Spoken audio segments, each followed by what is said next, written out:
2 कसोटीमध्ये सपाटून मार खाल्ल्यानंतर अक्षरशः ही अवस्था होती. तुम्हाला सांगतो, बंद दरवाजा. भारतीय टीमच्या प्रयत्नांना टाळं लागलेलं होतं, परंतु आता गोष्टी बदललेल्या आहेत. अचानक तिसऱ्या कसोटी सामन्याचा दुसरा दिवस संपूर्णपणे नाट्यमय झालेला आहे. बॉलिवूड फिल्मला सुद्धा सुचणार नाही, हिचकॉकला सुद्धा सुचणार नाही अशी नाट्यमय कलाटणी ही दुसऱ्या दिवसाच्या खेळांनी दिलेली आहे. भारतीय टीमनी पहिली गोष्ट म्हणजे 300 धावांचा टप्पा पार केलेला होता आणि त्याच्यानंतर थोड्याशा ढगाळ वातावरणामध्ये जेव्हा इंग्लंडची बॅटिंग चालू झाली तेव्हा लंच टाईमला त्यांचा एकही गडी बाद झालेला नव्हता. धावा झालेल्या होत्या 50. दोन्ही ओपनर्स टकाटक बॅटिंग करत होते आणि डोक्याला हात लावून आम्ही दुपारचं जेवण करत होतो. परंतु दुपारच्या जेवणामध्ये भारतीय बॉलर्सनी काय खाल्लं मला खरोखर माहीत नाही. चमत्कार घडला खरोखर, कारण एका पाठोपाठ एक विकेट जायला लागल्या आणि जसं एखाद्या वेळेला बॉल तुम्ही जर का जिन्यावरनं गडगडत सोडला तर तो मध पकडता येत नाही, ती अवस्था इंग्लंडच्या बॅटिंगची झालेली पाहिली. एकानंतर एक विकेट गेल्या. बुमराला विकेट मिळाली, ईशांतला विकेट मिळाली, शमीला विकेट मिळाली. तुम्हाला म्हणाल त्याच्यात काय आहे, हे तर आपले प्राईम बॉलर्स आहेत. नाही, हार्दिक पांड्याला विकेट मिळाल्या.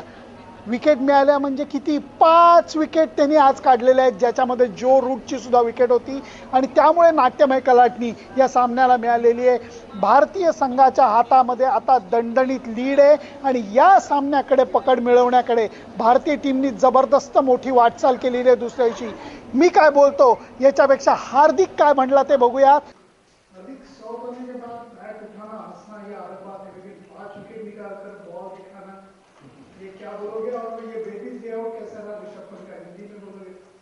सर पहली बात, मैं 100 से ज़्यादा 5 पे खुश हूँ क्योंकि बहुत कम लिया है मैंने. ये दूसरा शायद मेरे लाइफ का और काफ़ी इम्पोर्टेंट जगह आया तो ज़्यादा खुश हूँ.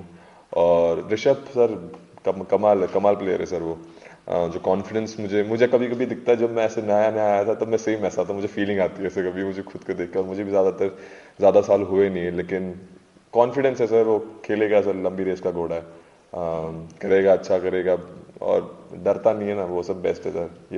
ये एरा में सर, जो अगर कोई फ्रीली खेलेगा ना लाइफ में तो हमेशा सक्सेस कहीं ना कहीं तो आएगी. आहे की नाही गंमत. हार्दिक काय म्हणला ते आपण बघितलं आणि आता तुम्हाला सांगतो, हे कुलूप उघडणार, पराभवाचं कुलूप उघडण्याची दाट शक्यता निर्माण झालेली आहे. इंग्लंड टीमला या परिस्थितीतनं दरीतनं वाट काढणं हे खूप अवघड होणार आहे, कारण विराट कोहलीला माहिती आहे कुठलीही गोष्ट गृहीत धरायची नाही. त्यामुळे सामन्याचा तिसरा दिवस हा तेवढाच महत्त्वाचा होत असेल जेवढे पहिले 2 दिवस होते. ज्या दिवशी भारतीय टीमचे उरलेले 8 विकेट्स या किती लवकर जात आहेत, किती ते धावा अजून जोडू शकतायत आणि 350च्या पुढं जर का चौथ्या डावातली अपेक्षित आघाडी झाली तर इंग्लंड टीम करता सुद्धा त्यांच्या घरच्या मैदानात सुद्धा या धावांचा पाठलाग करणं हे अशक्य होऊन बसेल. सुनंदन लेले, झी 24 तास, ट्रेंट ब्रिज, नॉटिंगहम.